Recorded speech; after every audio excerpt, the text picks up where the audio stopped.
L'hyperactivité pour aujourd'hui. Alors qu'est-ce qu'il y a derrière ça?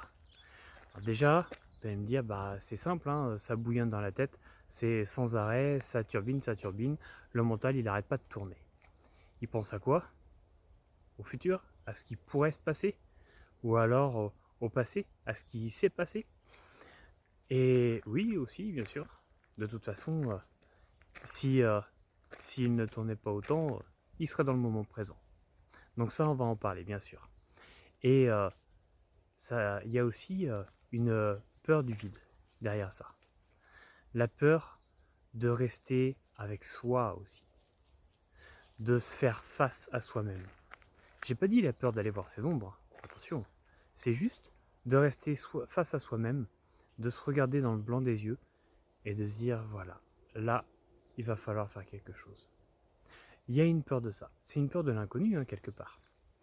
Puisque l'hyperactif va rarement aller voir dans les zones inconnues. Mais qui aime ça en même temps? C'est jamais simple. Bonjour, je suis Ghislain, hypnothérapeute et magnétiseur. Donc l'hyperactif, il va faire ça, il va turbiner son mental, ça va être impossible de l'arrêter. Et du coup, puisque l'esprit est impossible à stopper, impossible, on va voir ça, et ben le corps, il joue aussi. Et vous allez avoir du mal à vous poser ne serait-ce qu'une demi-heure, une heure devant un film, devant un bouquin, c'est difficile. C'est difficile pour cela. Eh bien, on va pouvoir faire quelques exercices pour pallier à tout ça. Déjà, puisque ça turbine dans le mental, on va venir calmer tout ça en, en allant simplement observer le discours qu'il y a dans votre tête. Cette petite voix qui turbine et qui vient parler du passé, des regrets, des remords, ou alors du futur, de ce qui pourrait se passer. Et là, ce sont des peurs. La peur de l'inconnu. Ah, on en revient encore à ça. La peur du vide, voilà, on y est encore. Je suis sûr que vous y avez déjà été, vers l'inconnu.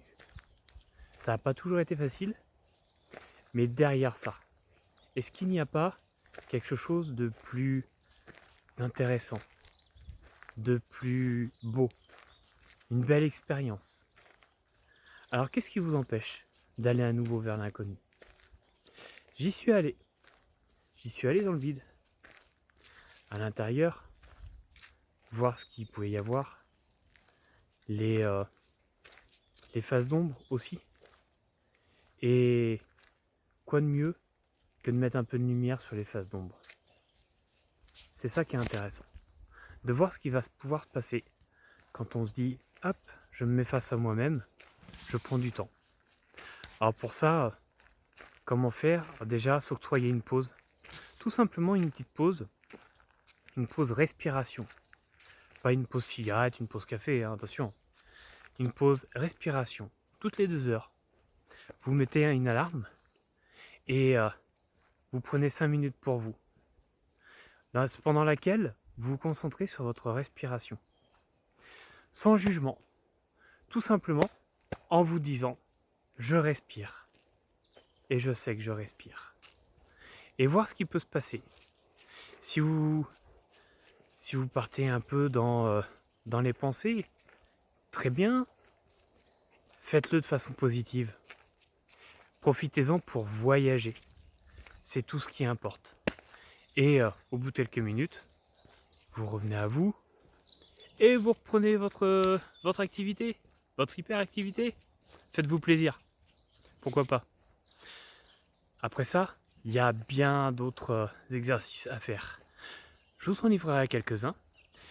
Et pour les prochaines vidéos, on va aussi s'intéresser aux blessures émotionnelles. Alors, quand on parle de blessures émotionnelles, bien sûr, on va tout de suite aller parler, pour ceux qui connaissent, des blessures de l'âme. Alors je vais vous livrer une petite surprise, il n'y en a pas que 5. Il y en a d'autres. Et j'ai déjà parlé d'une d'elles, Il y en a donc 6 que vous pourrez avoir en tête. Je vous laisse la surprise pour les 2 dernières. Mais ce seront les prochaines vidéos. À bientôt, merci.